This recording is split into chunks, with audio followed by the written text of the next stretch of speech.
Hai semua, apa kabar? Semoga semua dalam keadaan baik dan sehat ya. Perkenalkan, kami dari kelompok H yang beranggotakan Gabriela Ferdianita Ardianto dengan NIM 191134064, Setio Adi Nugroho dengan NIM 191134117, Rainardus Jovan Mujiana dengan NIM 191134127, Irene Leliana dengan NIM 191134154, dan Arya Prasetya Nugraha dengan NIM 191134254. Jadi, pada kesempatan ini kami akan mensimulasikan pembelajaran inovatif.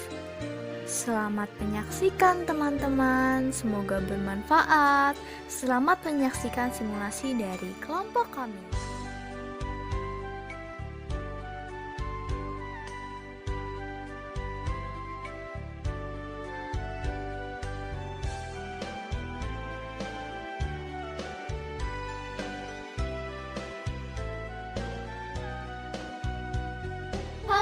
Selamat pagi anak-anak hebat. Bagaimana kabar kalian? Semoga semua dalam keadaan baik dan sehat ya. Sebelum memulai pembelajaran pada pagi hari ini, mari kita berdoa terlebih dahulu. Berdoa mulai.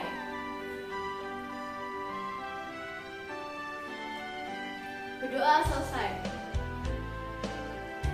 Nah, anak-anak, sekarang coba kalian lihat samping kiri dan samping kanan kalian. Adakah teman kalian yang tidak berangkat hari ini? Good job. Ibu senang kalau kalian semangat untuk mengikuti pembelajaran pada pagi hari ini. Nah, anak-anak, jangan lupa untuk menyiapkan buku dan alat tulis kalian ya, anak-anak. Sebelum melakukan kegiatan pembelajaran, kita akan melakukan literasi terlebih dahulu dari bacaan yang telah Ibu bagikan. Ibu akan memberikan waktu sekitar 10 menit untuk literasi. Literasi bisa dimulai dari sekarang. Literasi selesai. Bagi anak-anak yang belum selesai, silakan untuk melanjutkannya setelah pembelajaran ini selesai ya anak-anak. Nah, hari ini kita akan belajar mengenai kata tanya dan organ pernafasan pada manusia. Anak-anak, masih ingatkah kalian tentang materi minggu lalu mengenai menentukan pokok pikiran dalam teks dan cara memelihara kesehatan alat gerak manusia? Nah, materi kita hari ini juga masih ada hubungannya loh dengan materi kita minggu lalu. Hari ini kita juga akan menjelaskan tentang informasi dalam sebuah teks bacaan menggunakan unsur 5W1H. Kita juga masih akan membahas tentang kesehatan, tepatnya mengenai gangguan pada organ pernafasan manusia. Adapun manfaat dari pembelajaran kita pada hari ini loh anak-anak. Contohnya, kita dapat menerapkan 5W1H untuk mengidentifikasi suatu informasi. Contohnya, informasi dalam berita ataupun pada teks bacaan. Selain itu, kita juga bisa berjaga-jaga agar terhindar dari suatu penyakit atau gangguan pada organ pernafasan manusia. Bagaimana? Apakah anak-anak masih bersemangat untuk mengikuti pembelajaran kita pada pagi hari ini? Mari kita tepuk semangat terlebih dahulu. Tepuk semangat. Semangat. Ayo, sekali lagi. Tepuk semangat. Semangat.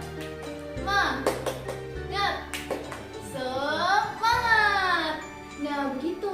Kalian sebagai generasi muda harus tetap semangat. Jangan loyo. Ingat, masa depan bangsa ini ada di pundak kalian.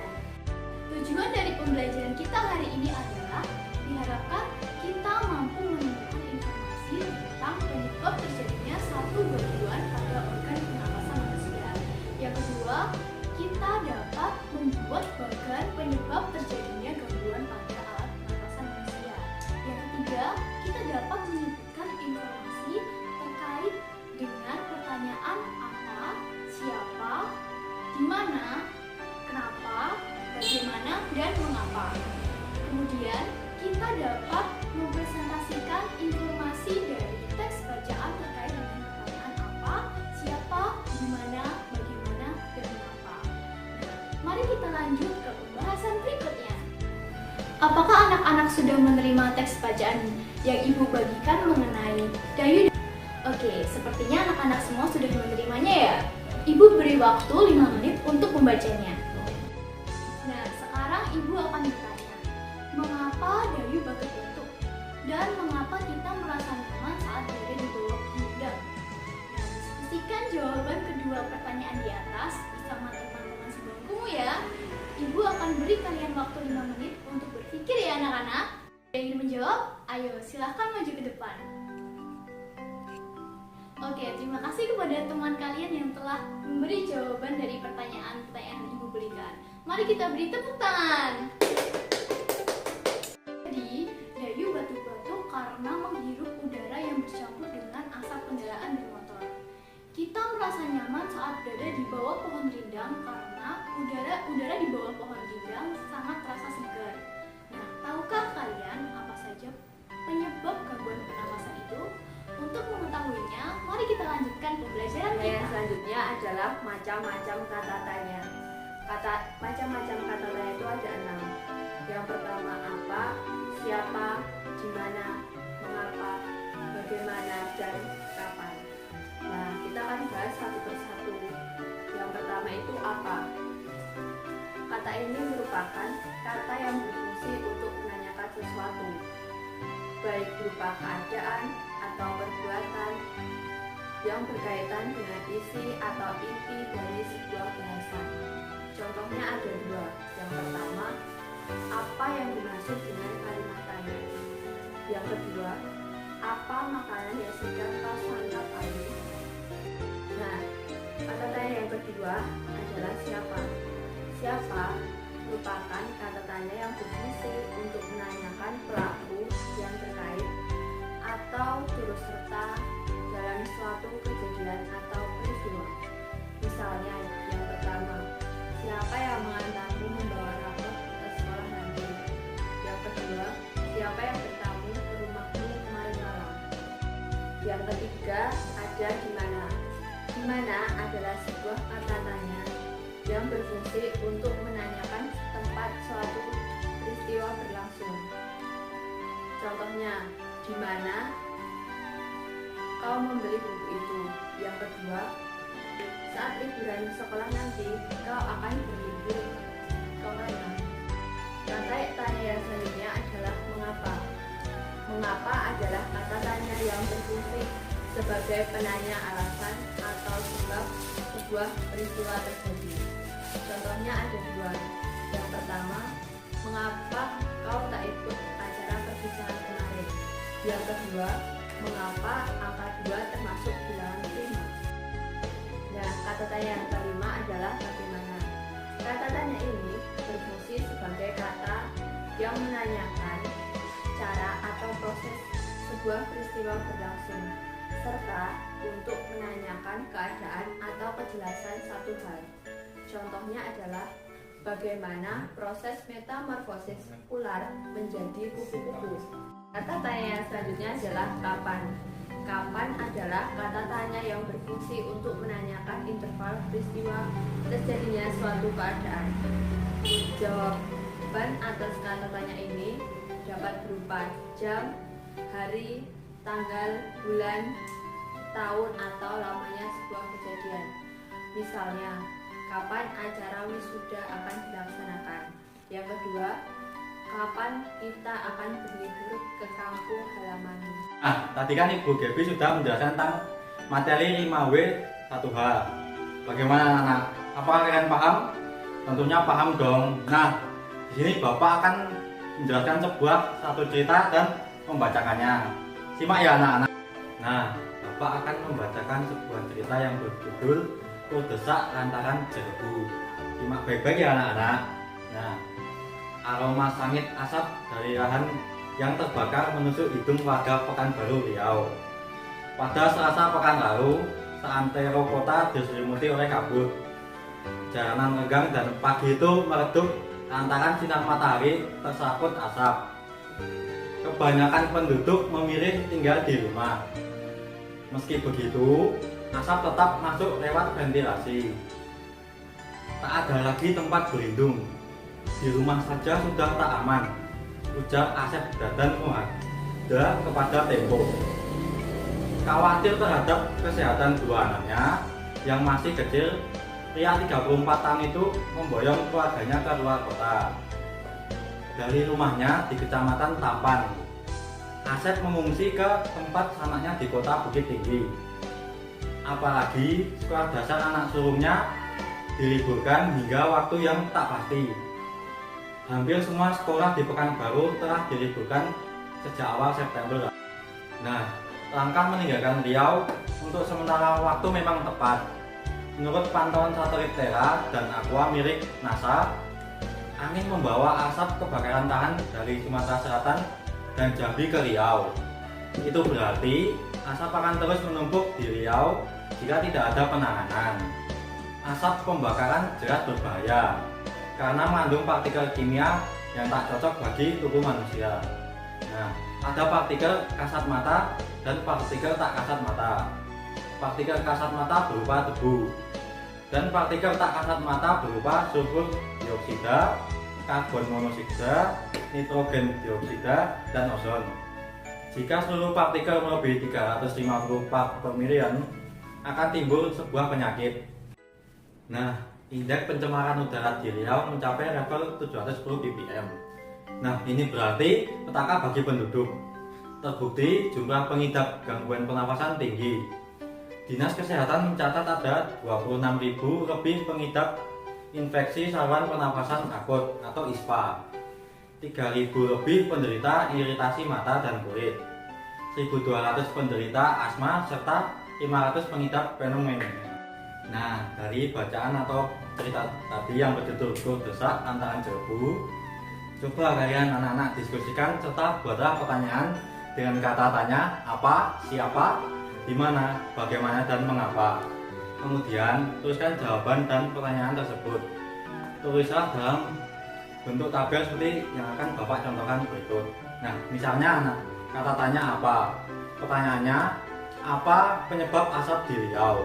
Nah, nanti kalian bisa tulis jawaban kalian. Misalnya penyebab asap di Riau adalah kebakaran hutan. Nah, selanjutnya kata tanya siapa? Nah, kalian bisa menyebutkan contoh begini. Siapa nama narasumber yang memboyong keluarganya ke luar kota dalam cerita tersebut?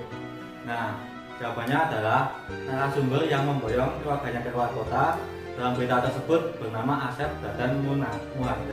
Nah, selanjutnya kalian dapat membuat pertanyaan bagaimana, mengapa, di mana, apa, siapa sesuai contoh yang Bapak berikan. Buatlah di buku tulis kalian masing-masing ya anak-anak, seperti tabel berikut nanti yang Bapak akan beri. Nah, anak-anak, selanjutnya kita akan membahas tentang pernapasan pada manusia. Namun sebelum itu kita harus mengetahui organ-organ pernapasan manusia. Organ-organ pernapasan manusia yaitu ada rongga hidung, tenggorokan atau faring, pangkal tenggorokan atau laring, trakea, dan paru-paru. Nah, anak-anak, setelah kita mengetahui organ-organ pernapasan yang terdapat pada manusia, selanjutnya kita akan belajar tentang proses pernapasan manusia. Proses pernapasan pada manusia berawal dari masuknya udara bebas ke dalam hidung. Di dalam hidung, udara mengalami penyaringan sehingga debu atau kotoran yang berasal dari udara tidak dapat masuk. Penyaringan ini dilakukan oleh rambut hidung dan selaput lendir. Selain mengalami proses penyaringan, udara yang masuk ke dalam hidung juga mengalami penyesuaian suhu dan kelembapan. Setelah itu, udara menuju ke trakea. Setelah melewati trakea, udara masuk ke paru-paru. Melewati rangkaian cabangan di paru-paru yang disebut dengan bronkus dan bronchiolus, kemudian berujung di alveolus. Ketika udara mencapai alveolus, terjadi proses pertukaran antara oksigen dan karbon dioksida pada pembuluh darah kecil bernama kapiler. Setelah mengetahui proses pernapasan pada manusia, selanjutnya kita akan belajar tentang penyebab terjadinya gangguan pernapasan. Nah, anak-anak, Sekarang Bapak ingin bertanya kepada kalian, apa saja coba sebutkan gangguan yang terdapat pada pernapasan. Ada yang bisa menjawab? Kalau tidak ada yang bisa menjawab, biar Bapak yang menjelaskan. Nah, penyebab gangguan pernapasan disebabkan oleh beberapa faktor, yaitu 1. Faktor fisik, 2. Faktor penyakit, 3. Faktor lingkungan. Faktor fisik adalah kelainan pada organ pernapasan. Dapat menyebabkan gangguan pernapasan, misalnya pada bayi, terlahir dini, atau prematur. Organ pernapasan mungkin belum sempurna, sehingga memerlukan alat bantu pernapasan. Faktor penyakit, banyak penyakit menyebabkan gangguan pada pernapasan, misalnya influenza, asma, bronkitis, emfisema, dan kanker paru-paru. Faktor lingkungan, kita bernapas untuk menghirup oksigen. Lingkungan kotor, asap kendarakan, asap pabrik, dan asap rokok mencemari udara. Udara tercemar menyebabkan ketersediaan oksigen menipis, sehingga kita merasa agak sesak napas. Baik adik-adik, selanjutnya kita lanjut ke kegiatan berikutnya ya. Setelah kalian mengetahui berbagai penyebab gangguan pada pernapasan manusia, marilah lakukanlah kegiatan berikut ini bersama teman kelompok kalian. Kegiatannya adalah buatlah diagram atau bagan atau model ataupun boleh seperti mind map mengenai penyebab terjadinya gangguan pada alat pernapasan manusia. Setelah kalian membuat proyek tersebut, kemudian ceritakan proyek tersebut di depan kelas bersama teman kelompok kalian. Baik adik-adik, sebelum kita mengakhiri pembelajaran pada pagi hari ini, Bapak akan memberikan sedikit kesimpulan ataupun refleksi mengenai kegiatan pembelajaran pada pagi hari ini.